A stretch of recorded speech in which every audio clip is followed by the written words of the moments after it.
شعر تا شعر لحظاتش متفاوت هم هست یا نه؟ فکر میکنم شعر و شاعر در اون لحظه فقط یک کلمه میشه. بیا انصافاً راست و حسینی این فرایند عملی شعر گفتنت رو بگو. گاهی پیش اومده من این شعر رو توی 5 دقیقه 10 دقیقه 20 دقیقه نوشتم. گاهی هم پیش اومده 1 سال زمان برده که چرا این اتفاق افتاده؟ چرا اینقدر متنوع شعر میگی؟ اتفاقا شعرهایی که خودم بیشتر دوست دارم کمتر بازخورد میگیرم. فکر میکنم حتما این هم بوده که مخاطبی گفته چرا این شعر رو گفتی؟ پاک کن، این شعر رو پاک کن اصلا. فکر میکنم جزو کسانی باشم که همیشه برای مخاطبش وقت گذاشته یا صحبت کرد. راه در رویی که درست میکنم میگن آقا حق نده ولی درکش کن.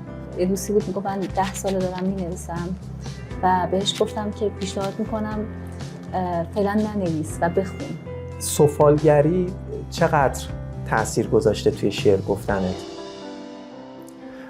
ببین از لحظه خاص شعر گفتن ما حرف زدیم. خب الان میخوام بپرسم شعر تا شعر لحظاتش متفاوت هم هست یا نه؟ بله. یعنی شما به هر حال یه حس عمومی داری برای لحظات شاعرانت، ولی لحظه خاص هر شعر برای خودش یک لحظه خاصی هم میتونی متصور بشین؟ دقیقاً. و جالبه که من گاهی پیش اومده میخوام یک شعری که به هم دست داده احساسش و اینکه میدونم چی میخوام بنویسم شروع کردم بنوشتن، اصلا یک چیز دیگه خلق شده.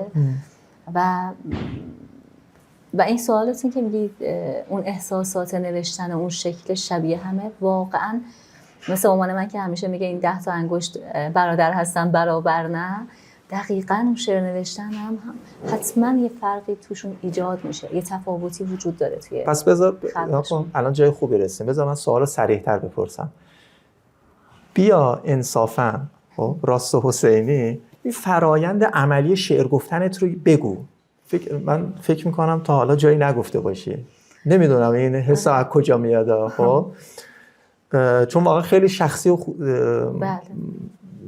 اصطلاحاً خاص خودت میشه، یعنی اون فرایندی که شما از لحظه اون جرقه اولیه ذهنی، پردازش شعر، پرداختش، احیانا بالا پایین کردن شعر، فکر کردنش. بله.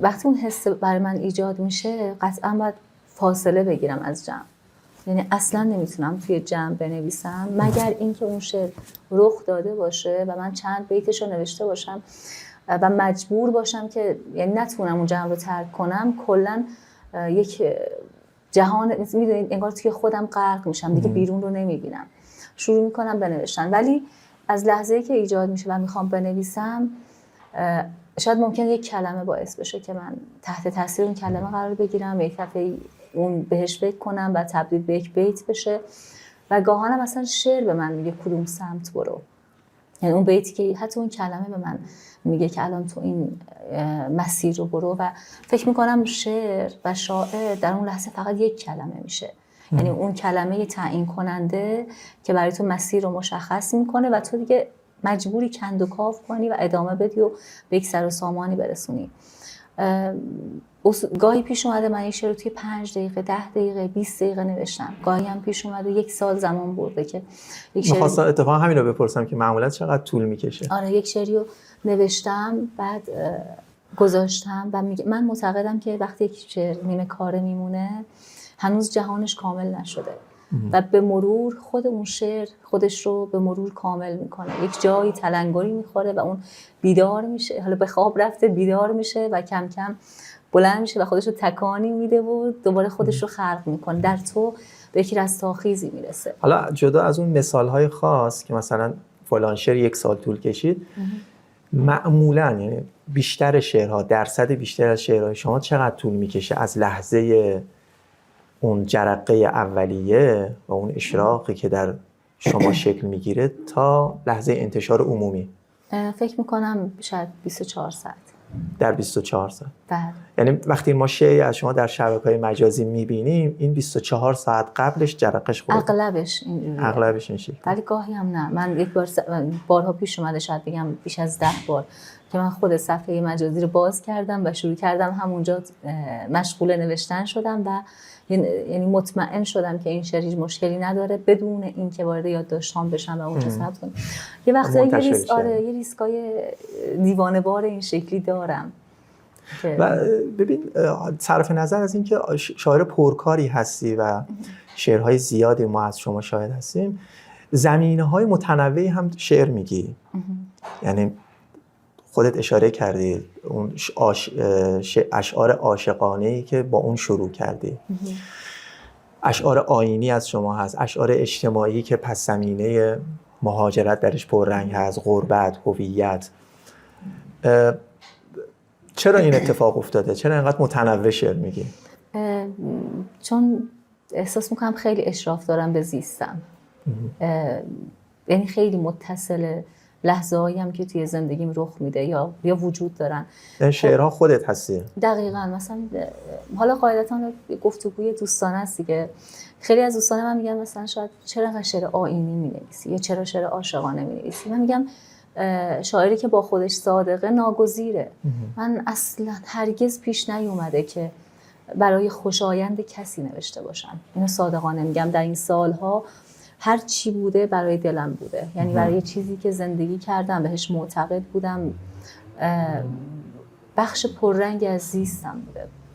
نوشتم و چه بخش اون شعرهای آیینی که توی زندگی من بالاخره پررنگه. اون زندگی سنتی که حالا ما داریم و با خانواده و همه، این خیلی پررنگه. از کسی هم فکر میکنم یعنی بوده، زمینش بوده، اما هیچ وقت کسی منو به اون سمت و سو هل نداده. یعنی کاملا خودجوش و درآمده از درون خودت بوده و با عشق. یعنی چیزی بوده که خیلی بهش عشق می‌ورزیدم. گاهی هم جالبه مثلا شعر عاشقانه آیینی می‌نوشتم آروم نمی‌شدم. مثلا می‌دونید یه جاهایی هم برای اینکه یک بیقراری توی وجودم بوده، ولی شعر عاشقانه نوشتم خیلی حالم بهتر شده. و یک جاهایی هم که خب شعر اجتماعی، به هر حال ما متأثر از جامعه‌ای هستیم که در اون داریم زندگی می‌کنیم، چه میزبان چه وطن خودمون، اصلا جدا نیستیم. همه زمینه‌های شعری، حالا می‌خواستم بگم شعر آیینی به شکل خاص، ولی فکر می‌کنم نه، یعنی نمیشه گفت فقط به شکل خاص. حتی در مثلا اشعار عاشقانه، اشعار اجتماعی، همه اینها یک خطر کلیشه شدن هم درش هست دیگه. شاعر از مضامینی میگه که خیلی کلیشه شده و تکراریش و نخنما شده در واقع. شعرهای شما این گونه نیست. شعرهای شما همیشه تازگی داره. چی کار میکنی؟ خودت به این فکر کردی که استراتژی خاص چی هست که همیشه تازگی در اشعار آیینی تو باشه، در اشعار عاشقانه یا اشعار اجتماعی تو باشه که مخاطب رو به وجد بیاره، همیشه با اون تازگی مواجه بشه؟ شما لطف داری. البته من فکر میکنم شعر نوشتن یا همین ادبیات مثل یک مسیریه. این مسیری که حالا شاید ممکنه برگردی به عقب نگاه کنیم، یعنی کلا مسیری برای رفتنه، نه اینکه برگشتن. و ما وقتی یک مسیری مستقیم یا حالا هر چپ و راست، حالا هر چی منحنی، هر چی میخوای بری، منظره های متفاوتی میبینی. ممکنه یک جاده پر از درخت باشه، اما درختی که 10 متر دورتر میبینی با درختی که 10 متر عقب‌تره بالاخره یه تفاوت‌هایی داره. فکر میکنم شاید شباهت وجود داشته باشه، یه ریز تفاوت‌هایی هم وجود داره توی شعرهای من قاعدتاً، اما توی یک مکان ثابتی گیر نکردم. توی حرفت اومدم شکر بین کلامت. ببین من همین جمله رو بخوام علیه خودت استفاده بکنم، اگر شما شعر رو یک مسیر در رفتن در نظر میگیری، پس باید از شعرهایی که مثلا 10 سال قبل گفته باشی، نمیگم مثلا بیزار، خدا نکنه بیزار باشی، ولی احتمالاً دیگه اون حسی که الان اشعار تازه در تو برمیانگیزه، اون اشعار قدیمی نباید این اتفاق برات بیفته. درسته؟ اینطور نیست، چون بخشی از اندوخته منه. میدونید بخشی از منهای متفاوته که من سپری شدم. میدونید اون سپری شدن، اون شکل‌های من همواره با من هستن. میدونید ولی شکل عوض میکنم. ولی من اون مثلا سری از شعرهامو که اغلب هم توی ظرف شستن گفتم، و جالبه که من یکی از جاهایی که خیلی حس شعر بهم دست میده هنگام ظرف شستن، یا حداقل توی آشپزخونه، من میگم اون جغرافیای آشپزخونه خیلی اثرگذاره.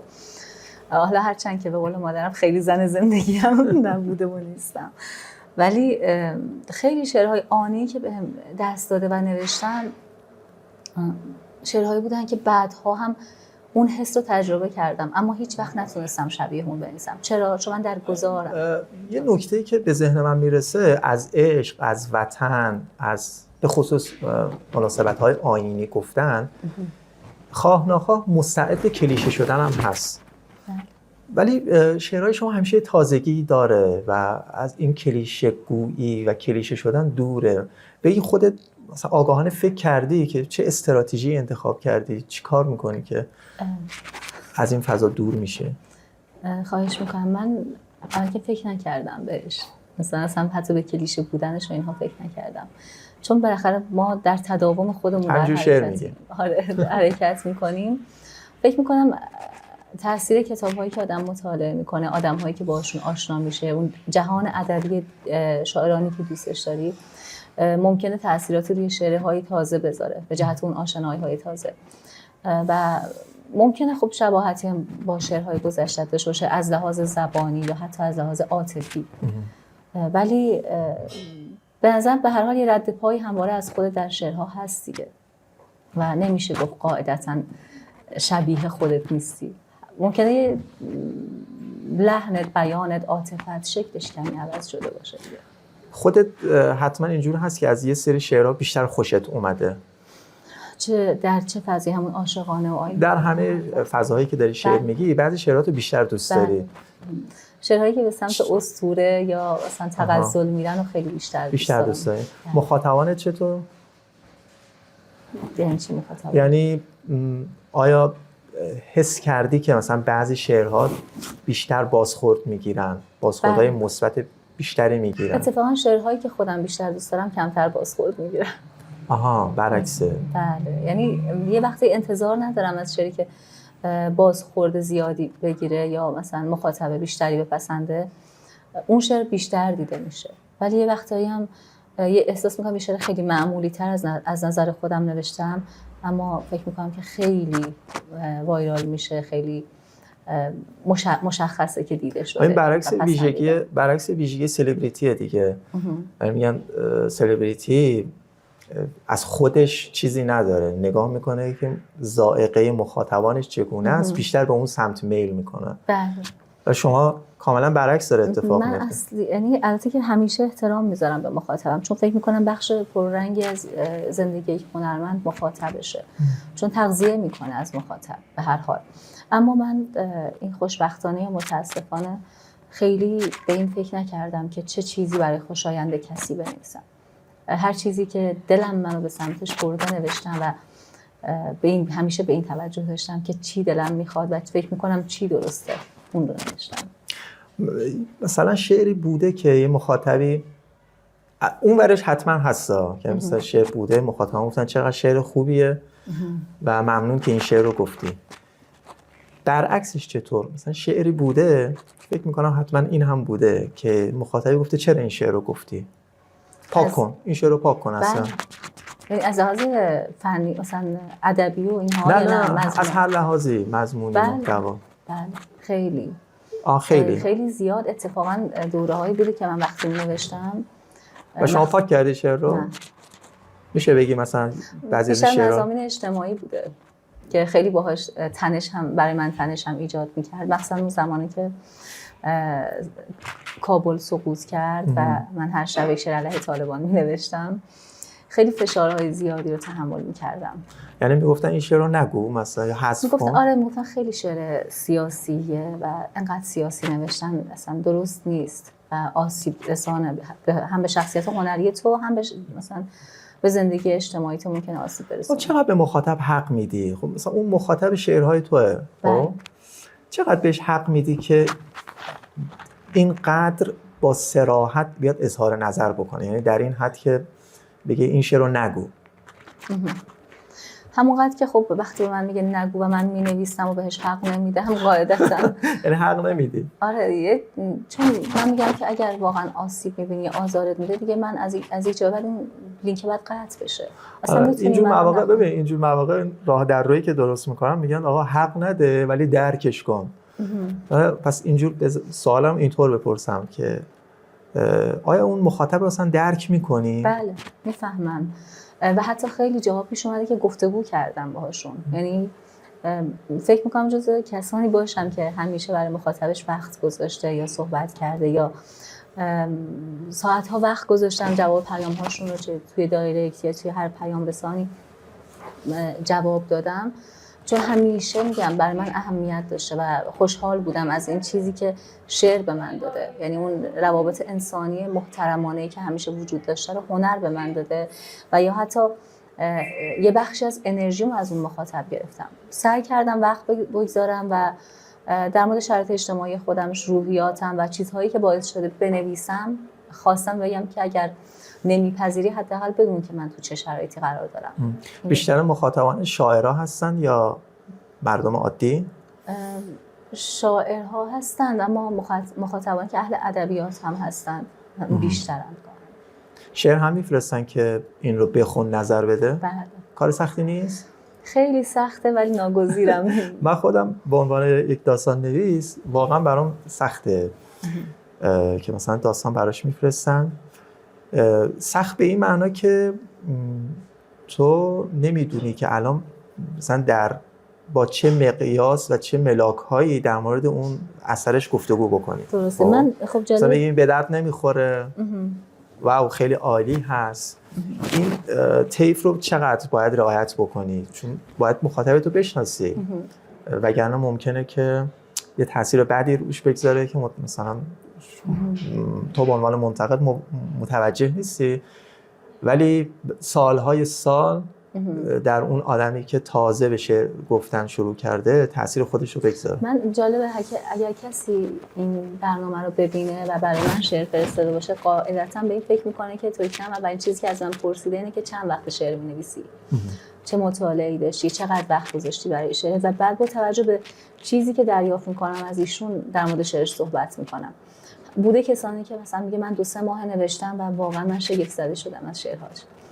دوستانی هم بودن که یه دوستی بود میگفت من 10 ساله دارم مینویسم و بهش گفتم که پیشنهاد میکنم فعلا ننویس و بخون. میگفت من خیلی مطالعه‌ام کمه و گفتم وقتی تو تغذیه‌ای نداری همواره همون شکلی در همون سطح مینویسی دیگه، چیزی به تو اضافه نشده و فقط تو یک مسیر همینجوری راه رفتی. مثلا قاعدتاً دوستانی بودن که اگر ببینن متوجه میشن که من همیشه اولین سوال هم حتما پیش اومده کسی شعر ضعیف به شما فرستاده و شما گفتی شعر خوبیه. من گفتم که میتونه بهتر هم بشه. آها، نمیگی شعر ضعیفه؟ تشویق میکنم اما میگم خب نقدهایی هم دارم. بیرحمانه نمیتونی باش مواجه بشی؟ نه، مثل اون برخوردی که با کلمات خودم اغلب میشه احساس میکنم خب یک بخشی از اون چیزهایی که خلق شدن ممکنه یک نقص عضو ذاتی داشته باشن و دیدید آدم به نسبت به بچه‌ای که معلوله چقدر توجه خاص‌تری داره. این نگاه این شکلی دارم بهشون. خب این به نظرت ممکنه برای یه شاعر تازه کار ضررش بیشتر نباشه؟ اینکه بخوایم تعریف توهمی براش ایجاد بکنه. مثلا یه شعر خیلی ضعیفی فرستاده و شما میگی که باریکلا خیلی شعر خوبیه. به نظرم میتونه کمکش کنه و این تشویق بشه و ادامه بده. چون اگر بخواد تو ذوقش از نظر من تو ذوقش بخوره و بگه ادامه ندم، ولی اگر تشویق بشه ممکنه بره بیشتر بخونه، دلش بخواد بیشتر یاد بگیره، بیشتر بشناسه، یک ذوقی در اون ایجاد کنه. من به این فکر میکنم.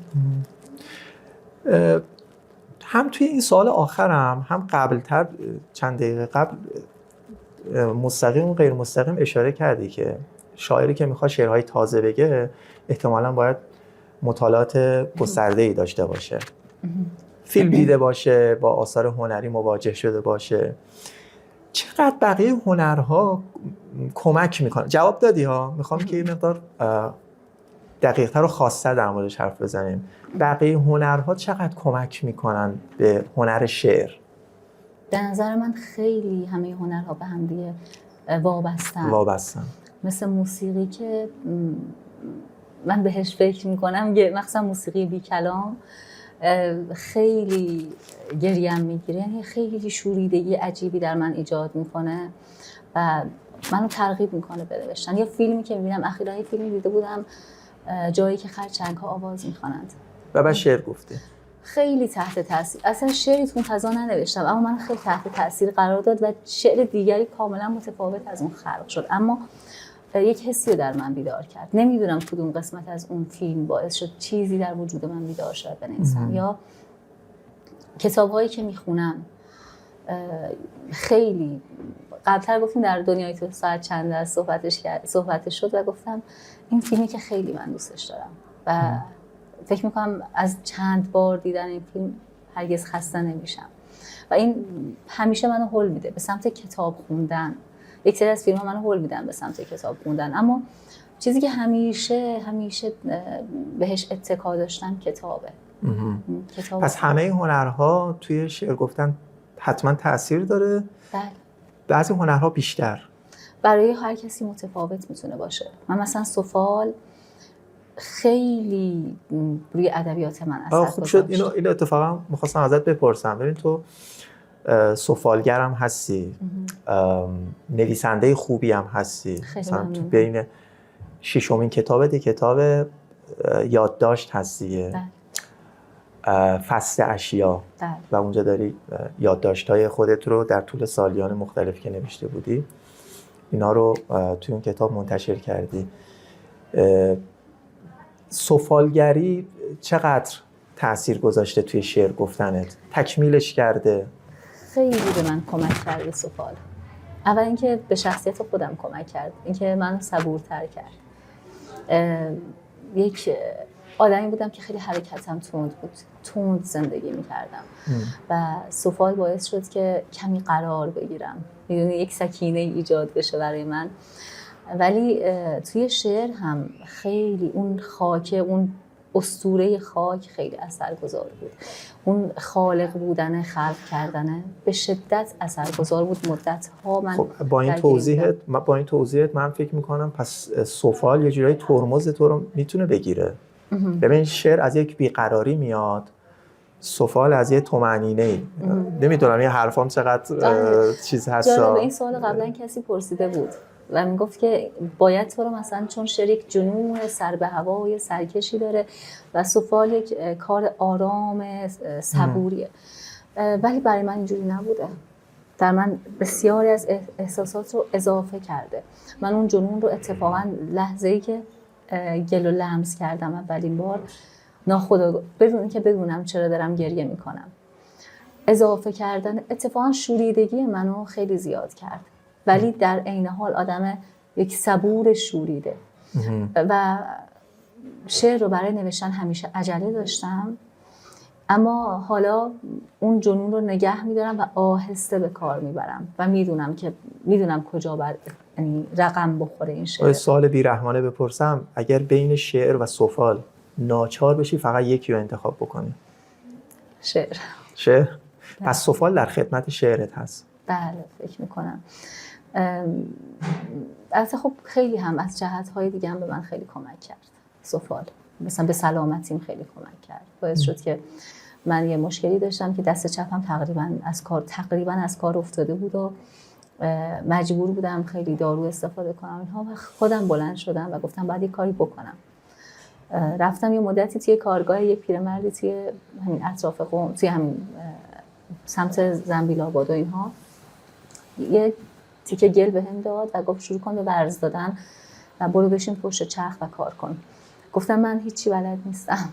گفت بلدی، برو بشین. و بدون اینکه هیچی به من آموزش بده من ساعت‌ها پشت چرخ میشستم و این گل رو ورز میدادم و برای خودم شکل در می‌بردم. بعد از چند جلسه تازه به من شروع کردن به آموزش دادن و اینها، اون ورز دادن و اون کار کردن با گل خیلی باعث شد که من مثلا حالم بهتر بشه، چه روحی چه جسمی. این خب این کمک اینجوری هم داشته، اما حقیقتا اگر من بخوام یکیشو انتخاب کنم باز هم شعره. برای من خیلی مقام بالاتری داره. آره یه سری شعرات هم هست که مثلا از یه جایی به بعد رد پای سفال اومده توی شعرها، مثلا مشخصا برای اون سازه های سفالی و گلی شعر هم گفتی. شاید خدای مهربانی بودم آن ایام، وقتی که از خاک تهی می آفریدم جام. آره مثلا خیلی پررنگه توی شعرها. حس این که وقتی مثلا یه اثر هنری سفالی درست میکنی و یا یک شعری رو تمام میکنی، این حس خلق توی این دوتا اثر هنری چقدر با هم تفاوت دارن؟ یا شبیه هم؟ شبیه هم. آره من آخه جالب توی سفال هم به قاعده کار نمی‌کنم خیلی، مثلا هر چی دلم بخواد یه وقتایی چشامو میبندم و شروع میکنم به ساختن یا به یه موسیقی فکر میکنم و فکر میکنم رد پای اون موسیقی توی اون کاری که میسازم مشخص باشه، یا یک شعری میخونم و فکر میکنم میخوام یه کاری بسازم شبیه اون شعر باشه. یادم سمفونی پنجم بتهوون رو میخواستم بسازم و فکر میکردم من چجوری باید اینو توی سفال حتما خلق کنم و ایجاد کنم. دیدم من میتونم اونو شاید توی شعر یک جوری یا حتی توی نثر. اینو متوجه نشم، ساز میزنی؟ کمانچه میزنم. نه این سمفونی پنجم نه گفتم اون سمفونی رو من میخواستم توی سفال اجرا بکنم. آره. و داشتم فکر میشه مگه چطور؟ چشممو میبستم و فکر میکردم چه چیزی در من ایجاد میشه که و من این گل رو به کدوم سمت باید هدایت کنم.